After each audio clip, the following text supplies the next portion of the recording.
spring break that year, the gang, Maya, the firecracker with an infectious laugh, Ben, the perpetually broke artist with a heart of gold, and Sarah, the voice of reason who somehow kept us all tethered to reality, decided to go all out.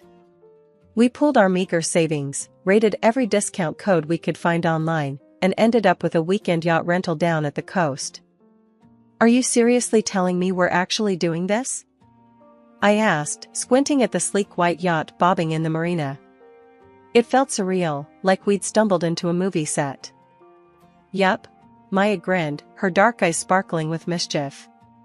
"Sun, sea, and enough questionable life choices to last a lifetime." The salty breeze whipped my hair into a frenzy as we set sail. The sun beat down mercilessly, turning my skin the color of a well-worn leather jacket. The rhythmic slap of waves against the hull was a soothing lullaby, punctuated by the raucous laughter of my friends as they tried to master the art of sailing. Docking at the yacht club for lunch, we were greeted by a scene straight out of a luxury magazine. Gleaming yachts lined the pier, their owners sipping cocktails under giant umbrellas. We, however, stuck out like sore thumbs in our mismatched beach wear and overflowing backpacks. Suddenly, a voice broke through the cacophony. "Lost, are you?" I turned to see him, a man with eyes that held the blue of the ocean and a smile that could melt glaciers. He was tall, tanned, and exuded an aura of effortless confidence that made my breath hitch. No," stammered Sarah, ever the social butterfly. "Just admiring the scenery." "Well, the best scenery is always out at sea," he said, his gaze settling on me. "My name's Anthony. You guys wouldn't happen to be looking for an adventure, would you?" A slow smile crept across my face. "Adventure?" I echoed, raising an eyebrow at Maya, who shrugged mischievously. "Maybe. What kind of adventure did you have in mind?" "How about I take you all for a spin?" Anthony gestured towards his own yacht, even bigger and more luxurious than the others around us. "My treat." I exchanged another glance with Maya. "We can't exactly just." "Come on, Kylie," Ben chimed in, his artist's eyes gleaming with excitement. "When are we ever going to get another chance to sail on a yacht like that?" "Yeah," Maya added, nudging me with her elbow. "Live a little, right?" Anthony chuckled. "Exactly. So, what do you say?" Hesitation flickered across me. This whole situation felt too good to be true. But then I looked at my friends, their faces brimming with anticipation, and the accountant in me took a back seat to the thrill seeker. "All right," I said, a grin spreading across my face. "Let's do it."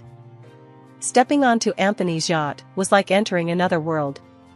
Plush carpeting, gleaming mahogany furniture, and a stocked bar that could rival any high-end restaurant. It was the kind of luxury I'd only ever seen in magazines. "Wow," I breathed, taking it all in. "Welcome aboard," Anthony said, offering me his hand. His touch sent a jolt through me, a spark that had nothing to do with the borrowed life raft vest strapped to my chest. The rest of the weekend felt like a dream. We snorkeled in crystal-clear waters, kayaked through secluded coves, and spent evenings sprawled on the deck under a sky thick with stars. Anthony and I spent most of the time together, talking about everything and nothing. He was funny, intelligent, and surprisingly down-to-earth, despite his obvious wealth. By the time we reluctantly disembarked at the end of the weekend, we were both sporting impressive tans and a connection that went deeper than just sun-kissed skin. We exchanged numbers, promising to stay in touch, and a small part of me wondered if this was the end of our fairy tale. But fate, it seemed, had other plans. A few days later, Anthony called, inviting me to a quaint little cafe he knew. We spent hours lost in conversation, and by the end of the night, it was clear that the spark we'd shared on the yacht had only grown stronger. We started dating soon after, and it felt like everything fell into place. Anthony treated me like a queen, showering me with affection and introducing me to a world I'd never known existed. Fine dining, weekend getaways, and even a surprise hot air balloon ride, he pulled out all the stops. A year later, while on a romantic weekend in Paris, Anthony got down on one knee, a dazzling diamond ring glinting in the candlelight. "Kylie," he said, his voice thick with emotion, "will you marry me?" Tears welled up in my eyes. Yes, I whispered, the word a burst of joy and disbelief. Meeting his mother, Eleanor, was a different story altogether. A tall, imposing woman with an icy stare that could curdle milk, she surveyed me from head to toe the moment I stepped through the door of their mansion. "So, you're the one who captured Anthony's heart," she said, her tone laced with something that felt suspiciously like disdain. "It's nice to meet you, Mrs. Davenport," I replied, trying to project an air of confidence despite the butterflies fluttering in my stomach. The rest of the evening was a tense affair. Eleanor made subtle jabs about my background, Reed, not born with a silver spoon, and seemed determined to find fault with everything I did. Anthony, bless his heart, tried to bridge the gap, but the tension was thick enough to cut with a knife. Finally, as I was getting ready to leave, Eleanor pulled me aside. "Look, Kylie," she said, her voice surprisingly low. "I may not be thrilled about your social standing. But Anthony loves you, and that's all that matters. Just don't disappoint him." The eyes were barely dry before Anthony announced, with a mischievous glint in his eyes, "There's a little surprise waiting for you at the company, Mrs. Davenport." Eleanor's perfectly arched eyebrow shot up. "A surprise, you say?" Her voice held a hint of suspicion, a quality I was becoming increasingly familiar with. "Just a little something to keep Kylie busy," Anthony reassured her, squeezing my hand. My heart hammered a frantic rhythm against my ribs. What surprise? The surprise turned out to be a corner office overlooking the bustling city skyline and a shiny new title, assistant accountant. Eleanor Davenport Industries, a steel and concrete empire built from scratch by the formidable woman herself, was now my workplace. Working alongside Anthony was a dream come true. We exchanged stolen glances and whispered jokes during meetings, a secret language only we understood. But navigating the minefield that was Eleanor's presence was a whole other story. Our interactions were limited to clipped greetings and terse exchanges during family dinners. It was a tense ballet of forced smiles and polite conversation, punctuated by Anthony's booming laughter as he tried, mostly in vain, to lighten the mood. Years flew by in a blur of board meetings, quarterly reports, and the gnawing ache of an unfulfilled dream. Getting pregnant, it seemed, wasn't as simple as the sappy romance novels I devoured in college. Doctor visits became a routine, each negative pregnancy test a tiny punch to the gut. Anthony remained a rock, his love unwavering, but I saw the flicker of disappointment cloud his eyes sometimes. I buried myself in work, pouring my energy into the company. Eleanor, surprisingly, didn't seem to mind. In fact, she'd occasionally toss a compliment my way, acknowledging a well-structured report or a particularly insightful suggestion. It was a small victory, a grudging acceptance of my abilities, but a victory nonetheless. One evening, after a particularly grueling board meeting, Eleanor caught me packing up my briefcase. "You're good at your job, Kylie," Eleanor began, her voice devoid of its usual frostiness. "Damn good, actually." A shy smile tugged at the corner of my lips. "Thank you, Mrs. Davenport." "But," she continued, her gaze turning steely, "work shouldn't be your entire life. You and Anthony." She trailed off, leaving the sentence unfinished. But the unspoken message hung heavy in the air. "You and Anthony need to start a family." "We're trying," I blurted out, surprising myself with my honesty. "We've been trying for years, but..." Eleanor leaned back in her chair, her expression unreadable. "Sometimes," she said finally, "life doesn't always go according to plan. But that doesn't mean there isn't happiness to be found." Her words were cryptic, yet strangely comforting. Was it a softening? A flicker of empathy beneath the steely exterior? It was hard to tell. At one of the family dinners at Eleanor's house, Anthony strutted into the kitchen, a triumphant grin plastered on his face. "Guess who just hired the most stunning secretary the company's ever seen?" he announced, wrapping his arm around me in a hug that felt more performative than usual. I stifled a sigh. Anthony had a way of making even the most mundane announcements sound like earth-shattering news. "Really?" I managed, forcing a smile. Who is she? Tiffany, he said, his voice dropping a seductive octave. Blonde hair, legs that go on for miles, and a smile that could melt glaciers. Eleanor, who had been engrossed in the financial section of the newspaper, finally lowered it with a sigh. New secretary, huh? She said, her gaze sharp as a hawk's. Yeah. Anthony beamed. Think she'll liven up the place a bit, don't you? Let's just hope she can handle a phone and a keyboard, I muttered under my breath. The remark slipped out before I could stop it. Anthony's grin faltered, and a flicker of annoyance crossed his face. Come on, Kylie, he said, his voice laced with a playful jab. Don't be jealous, because the new girl has legs that could go all the way to next Tuesday. Heat flooded my cheeks. Jealous? Honestly, the thought hadn't even crossed my mind. I was more concerned about Anthony's hiring practices than threatened by some clueless blonde bombshell. But before I could retort, Eleanor slammed her newspaper down on the table, the sound echoing through the opulent dining room. Jealous? She boomed, her voice laced with steel. Kylie is your wife, and a damn good accountant at that. You'd do well to remember that. Looks fade, Anthony, but intelligence and loyalty? Those are qualities to treasure. My jaw dropped. Never in my wildest dreams did I imagine Eleanor coming to my defense like that. A flicker of warmth, a rare spark of something resembling approval, warmed her icy blue eyes. Anthony, still flustered, mumbled an apology. Look, Kylie, I was just kidding around. Tiffany seems eager to learn, that's all.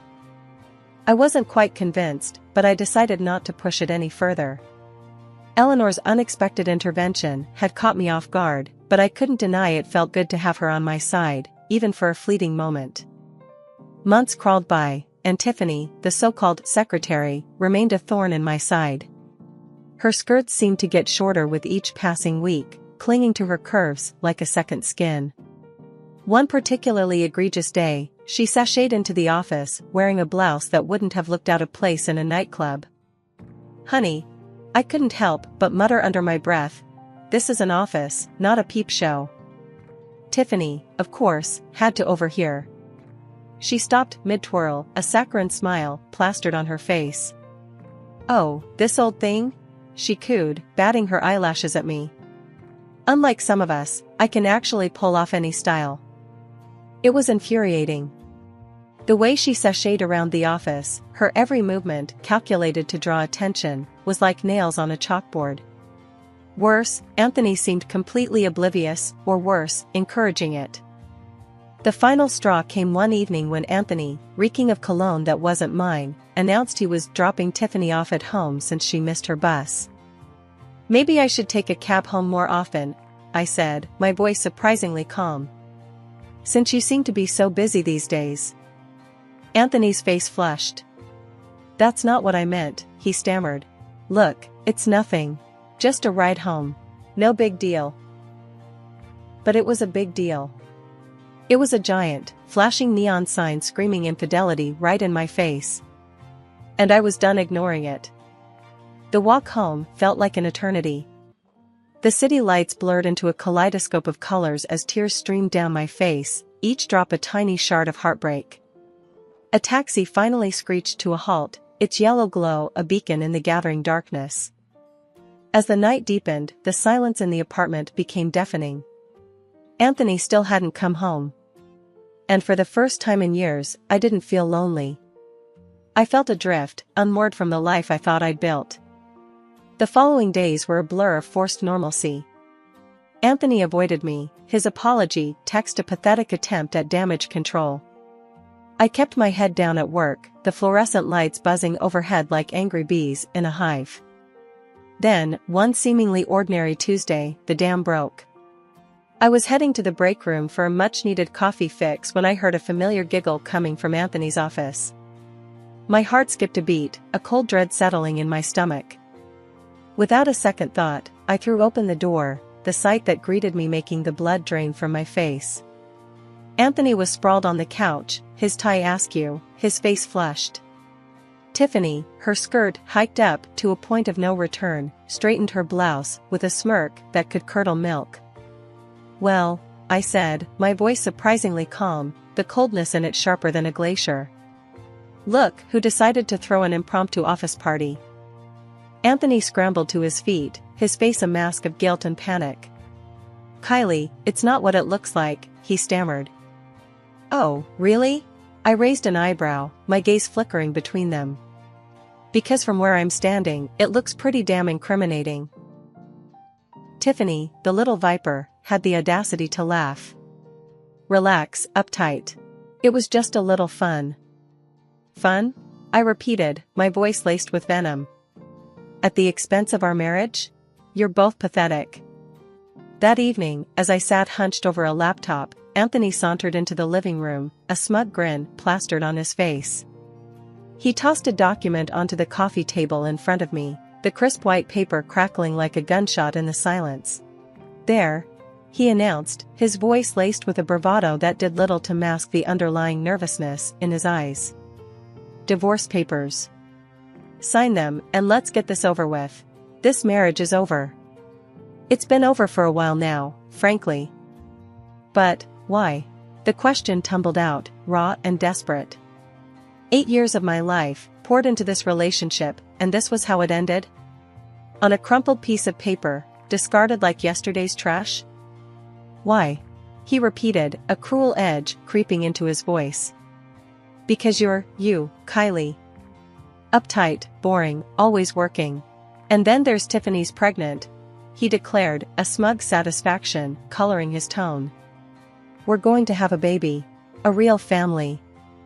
The words were a slap in the face, a cold reminder of the unfulfilled dreams that haunted the quiet corners of our marriage. Tears welled up in my eyes, but I blinked them back, refusing to give him the satisfaction of seeing me crumble. "So, sign the papers," he repeated, his voice clipped with impatience. "The sooner the better. Frankly, you just annoy me." Annoy him? After all these years, all I was an annoyance?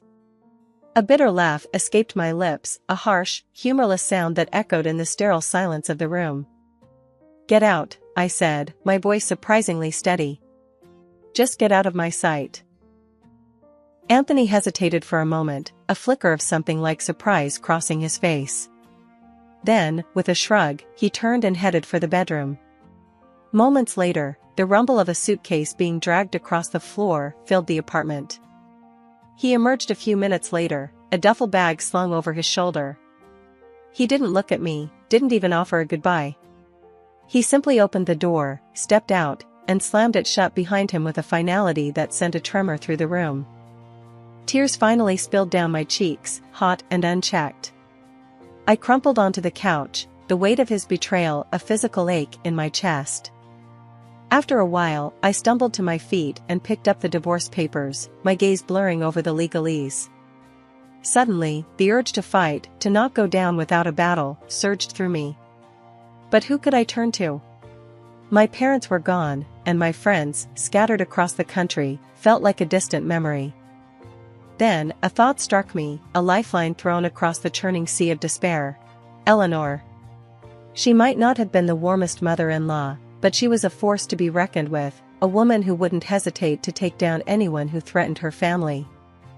Eleanor's opulent living room felt more like a war room than a place of comfort. The air crackled with barely contained fury as I explained Anthony's callous departure and Tiffany's supposed pregnancy. That conniving little tart. Eleanor spat, her voice laced with ice. "And Anthony? The spineless worm. Leaving you for a..." She trailed off, searching for an insult that could adequately express her disgust. "For someone like her." Her words, surprisingly comforting, sparked a flicker of defiance within me. "There's more," I said, my voice gaining strength. I explained my suspicions about Tiffany, the exorbitant expense reports, and the nagging feeling that something wasn't right. Eleanor, her eyes narrowed to slits, listened intently. When I finished, she rose from her chair with a predatory grace that sent shivers down my spine. Disappearing into her study, she returned a few moments later, a file clutched in her hand. "Here," she said, handing it to me. "A little secret audit I commissioned a while back. Just a hunch, you see." I opened the file, my heart hammering in my chest. It was a detailed report outlining Tiffany's creative accounting practices. Apparently, her idea of representative expenses included luxury handbags and weekend getaways. A cold smile touched my lips. This wasn't just about a cheating husband or a vindictive secretary. This was about something bigger. This was about justice. The next morning, I marched into Anthony's office, the secret audit tucked securely under my arm. He and Tiffany were locked in a heated embrace, cooing like a pair of lovebirds. "Shouldn't you be packing your boxes, honey? This is my future husband's office now." Tiffany sneered at me. I ignored her, turning my gaze to Anthony, whose smugness had curdled into confusion.